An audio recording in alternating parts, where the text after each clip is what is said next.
Hello friends, welcome to Insights ICANN initiative. In today's video, we are going to discuss about a state, Kerala.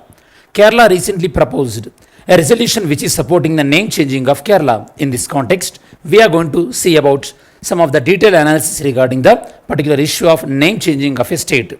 Before further discussion, let us go through the syllabus mapping. Then we will go through the video components. In terms of syllabus mapping, it helps in your prelims point of view, especially Indian polity. Then in terms of mains, it is useful related to General Studies paper 2, that is Indian Constitution, features and significant provisions. Now let us see the video components. In this video, we are going to discuss about why it is in news, the renaming of state of Kerala. It is in news because Kerala Assembly, they passed a resolution regarding the changing the name of Kerala. Then origin of the names, the historical background of certain names associated with Kerala and how they got their names. And first time where the Kerala was referred, in which inscription it was referred, Ashokan inscription, we will see the history of the Kerala name. Then we will see the demand of the modern states, especially the State Reorganization Committee and the Fazal Ali Commission, and what Fazal Ali Commission recommended regarding the Kerala. Then we will see the procedure of renaming of the state. Here we would like to go through the Article 3, and of course I will give some supplementary information related to Article 1 and Article 2. When you are doing any change under Article 2, Article 3, actually you don't require any constitutional amendment. But in the Berubari case, Supreme Court clarified that it required the constitutional amendment. Of course, that is the reason we done the 9th Constitutional Amendment as well as the 100th Constitutional Amendment Act with respect to India-Bangladesh borders. That we will discuss in the end of the video. So these are the components we are going to cover in today's video. Now, we will see why it is in news. It is in news because Kerala Assembly, they passed a resolution and the resolution forwarded to the Union government, and the resolution is all about proposing the changing the name of Kerala. So what name they are proposing? They are proposing the new name to Kerala, that is Keralam. Actually Keralam is the ancient name related to Kerala. Then how it originated and some historical perspective related to this name we will observe now. Okay. So origin the name. This name origins way back. First time the Kerala was referred in the Ashoka's Rock Edict 2, which was in 257 BC. Tell me students, in which year the War of Kalinga was happened? In which year the War of Kalinga was happened? And in which inscription of Ashoka Dhamma Mahamatras were referred? In which inscription Ashoka referred the Dhamma Mahamatras? Tell me students. Okay, in this the Rock Edict 2. You know that students, Ashoka established both Rock Edicts as well as the Pillar Edicts. Two types of edicts are there. They used it to convey the message of the ruler to the people. Next, this inscription referred the Kerala Putra, that is obviously the son of Kerala, and it also included son of Chera, because that area was ruled by Chera dynasty. Okay, Chola, Chera, Pandya, you might have heard about these are the three contemporary dynasties. So this was the first time Kerala name was referred historically. Then Keralam. The word Keralam, it was supposed to be originated from Cheram. The Cheram means the region between the Gokarnam and Kanyakumari. In this Cheram, Cher means join and Aram means region. The region which is adjoining between the Gokarnam and Kanyakumari, that region is about the Cheram. From that Keralam word was originated. Now the Kerala wanted their name to be renamed as Keralam to reflect the ancient findings or ancient roots. Now we'll see demand for the modern state. In 1920s, Aikya Kerala movement, Unified Kerala movement. This Unified Kerala movement is all about unifying the Malayalam speaking people who are having the common language, common culture and common ethnicity and a common geography. The people in this region, they demanded for separate state for the Malayalam speaking population, and it was aiming that the area of Malabar, Kochi, Travancore, all these areas must be unified into separate states. Okay, so this state demand was from 1920s. On 1st July 1949, two princely states, Travancore and Kochi, they were integrated, and it was formed as a Travancore Cochin state. You know that students, in 1947, when Britishers left India in 1947, India was made up of different like territories. One was the British India, the other was the princely states. Princely state. This is how India divided. By the time we implemented the Indian Constitution, 26th January 1950, by that time, entire India divided into four categories. Entire India divided into four categories. Type 1 category is about, so type 2 category and type 3 and type 4.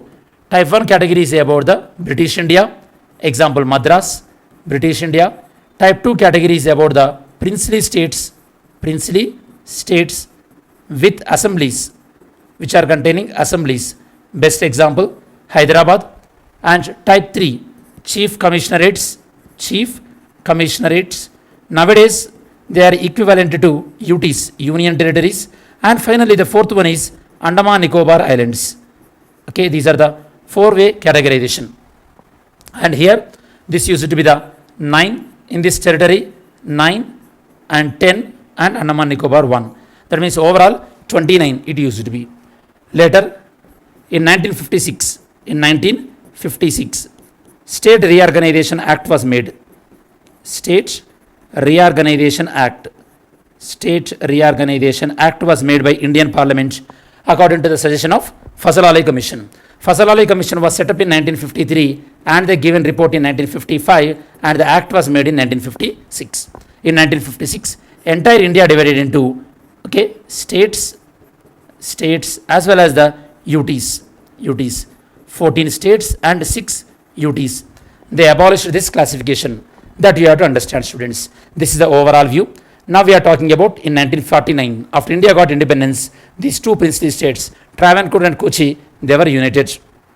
And the Travancore Cochin state was formed. Later they demanded for separate state of Kerala before the Fazal Ali Commission. The Fazal Ali Commission suggested that so the areas such as Kasargod, Malabar, they should be joined with the Malayalam speaking state Kerala, and in 1956 the separate state of Kerala was formed on 1st November 1956 on the suggestion of Fazal Ali Commission. So this is how the demand for the modern Kerala was evolved from 1920s. Okay. Now let us see the procedure for renaming of the state. Here you have to understand, students, mainly it is around 4 articles. Article 1 of the Indian Constitution, it says about the India, that is Bharat, and India is what? Union of states. Okay.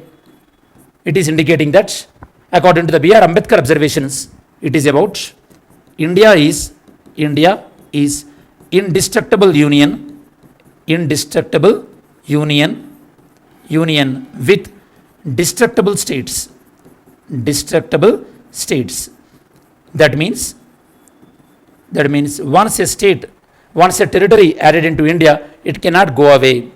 Okay, but government of India can break states.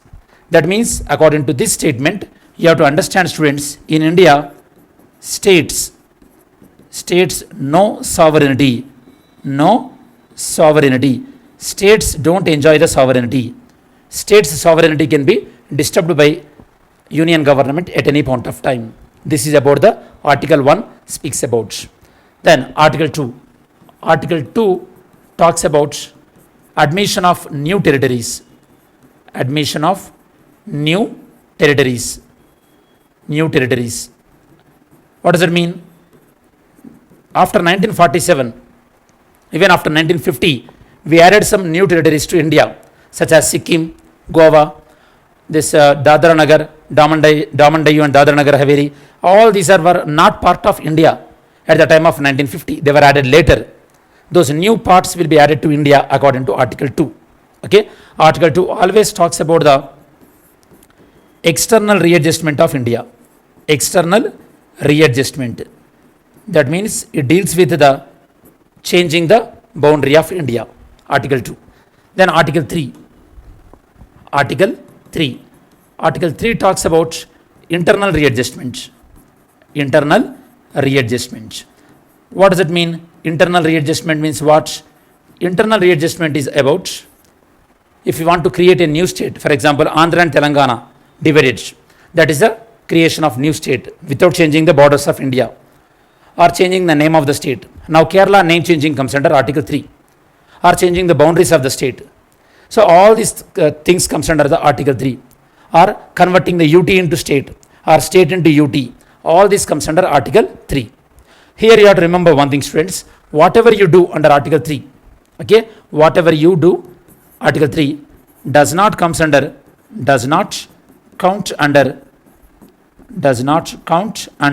Article 368. Very, very important.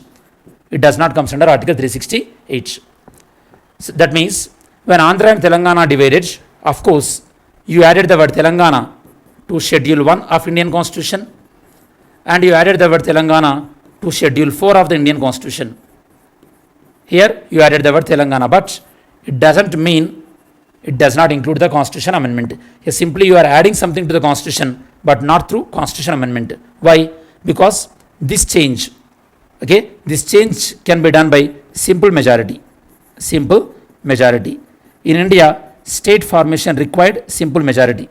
Whatever the bill passed through simple majority, it don't comes under Article 368. Very, very important.